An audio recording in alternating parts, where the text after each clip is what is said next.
ಮಂಗಳೂರಿನ doctor M E Shetty nursing ಕಾಲೇಜಿನ NSS ಘಟಕದ ವತಿಯಿಂದ ಓರಿಯೆಂಟೇಷನ್ ಕಾರ್ಯಕ್ರಮ ನಡೆಯಿತು.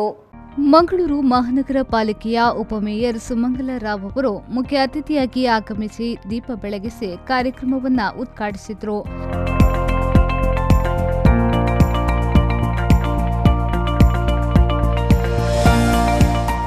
ಬಳಿಕ ಮಾತನಾಡಿದ ಅವರು, ಕಾಲೇಜಿನ ಜೀವನದಲ್ಲಿ NSS ಘಟಕ ಪೂರಕ ವಾತಾವರಣವನ್ನು ನೀಡುತ್ತದೆ ಎಂದರು. ನಾನು ಚಿಕ್ಕದಿರುವಾಗ ರಾಮಕೃಷ್ಣ ಹೆಗ್ಡೆಯವರಿದ್ರು. ಆ ಟೈಮಲ್ಲಿ ನಮಗೆಲ್ಲರಿಗೂ ಒಂಥರ ಭಾರಿ ಖುಷಿ. ಎಲ್ಲರೂ ಸಹ ರೇಡಿಯೋ ಕೇಳೋದು ಇದು ಮಾಡೋದಕ್ಕೆಲ್ಲ ಬರ್ತಾ ಇತ್ತು. ಆನಂತರ ಆಡಳಿತ ಸುಮಾರು ಚೇಂಜಸ್ಗಳಾಯಿತು. ನಾವು ಒಂದೊಂದೇ ನೋಡ್ತಾ ಇದ್ದೆವು. ಆದರೆ ನಾನು ಡಿಗ್ರಿಯಲ್ಲಿ ಬರುವಾಗ ನಾನು ಸಹ NSS ಅಲ್ಲಿದ್ದೆ. ನಾನು ಸುಮಾರು ಸೇವೆಗಳನ್ನು ಮಾಡಿದ್ದೀನಿ. ನನಗೆ ಸಹ ನೆನಪಿದೆ. NSS ಹೇಳಿದ ಕೂಡಲೇ ನಮಗೆ ಫಸ್ಟ್ ನೆನಪು ಬರೋದು ಸ್ಯಾಟರ್ಡೇಸ್ ಕಾಲೇಜಿನ ಅವಾರ್ಡ್ ಕ್ಲೀನ್ ಮಾಡೋದು. ಪ್ರತಿ ಸ್ಯಾಟರ್ಡೆ ನಮಗೆ ಕ್ಲಾಸ್ ಶಾಲೆಯಲ್ಲಿ ಇರಲಿಕ್ಕೆ, ಶಾಲೆಯ ಸುತ್ತಮುತ್ತಲು ಕ್ಲೀನ್ ಮಾಡೋದು ನಮಗೆ ಅದೇ ನಮಗೆ ಇರ್ತದೆ. ಆನಂತರ ಒಂದೊಂದೇ ಕ್ಯಾಂಪ್ಗಳು. ನಾನು BC ರೋಡಿಗೆ ಕ್ಯಾಂಪಿಗೆ ಹೋಗಿದ್ದೆ. BC ರೋಡ್ ಆಚೆಗೆ ನಾನು ಬೆಟ್ಟದಲ್ಲಿ ಕಲಿತು. ಸೊ ಇದು ಮಾಡ್ತಾ ಮಾಡ್ತಾ ಮಾಡ್ತಾ ನಾವು ಏನೋ ಒಂದು ಬೆಳಿತೇವೆ. ಈ NSS ಎಂಬುದು ಎಲ್ಲದಕ್ಕೂ ಸಹ ಇದೊಂದು ಸಮಾಜ ಸೇವೆ, ಸೋಷಿಯಲ್ ವರ್ಕ್ ಅಂತ ಹೇಳ್ತಾ ಇದ್ದಲ್ಲ, ಸಮಾಜ ಸೇವೆ. ನಮ್ಗೆ ಇದನ್ನು ಮಾಡೋದು ತುಂಬ ಎಕ್ಸ್ಪೀರಿಯನ್ಸ್ಗಳು ಸಿಗ್ತದೆ. ನಾವು ಸಹ ಏನಾದ್ರು ಮಾಡಬೇಕು ಅಂತ ಸಾಧನೆ ಮಾಡ್ತಾ ಹೋಗ್ತೇವೆ. ಕಾರ್ಯಕ್ರಮದ ಅಧ್ಯಕ್ಷತೆಯನ್ನ ಡಾಕ್ಟರ್ ಎಂಇ ಶೆಟ್ಟಿ ನರ್ಸಿಂಗ್ ಕಾಲೇಜಿನ ಟ್ರಸ್ಟಿ ಡಾಕ್ಟರ್ ಹಿಮಾ ಊರ್ಮಿಳಾ ಶೆಟ್ಟಿ ವಹಿಸಿ ಮಾತನಾಡಿದರು.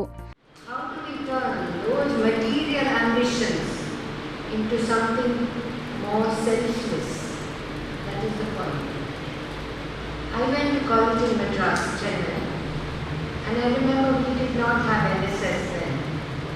We are at our most idealistic at the student level, most idealistic. We want to do things for others. We want to reach higher, further, whatever, yes? But we had no NSS programs, and I was in Queen Mary's College, and so we were on the beach practically, our college was on the beach. And the only places we could go to, and that was voluntary, was to the fisher folk. They used to have, like tents and small shacks all along the other side of the beach. So that was the only place we could go to. And it surprised us that when we went there, at that time, ಸಮುದಾಯ ಆರೋಗ್ಯ ಶುಶ್ರೂಷಕಿ professor Shweta Kiran ಅವರು ಪೌಷ್ಟಿಕಾಂಶದ ಕುರಿತು ಮಾಹಿತಿ ಕಾರ್ಯಾಗಾರವನ್ನು ನೀಡಿದರು. ಕಾರ್ಯಕ್ರಮದಲ್ಲಿ ಪ್ರಾಂಶುಪಾಲೆ professor Christina ಸಾಚಿವರ್ಕಿ, NSS ಸಂಯೋಜಕಿ ಶ್ರುತಿ, ಅತಿಥಿ ಉಪನ್ಯಾಸಕಿ ರೋಶಿನಿ ರಾವ್ ಮತ್ತಿತರರು ಉಪಸ್ಥಿತರಿದ್ದರು. ಶರತ್ ಸಾಲ್ಯನ್, V4 ನ್ಯೂಸ್, ಮಂಗಳೂರು.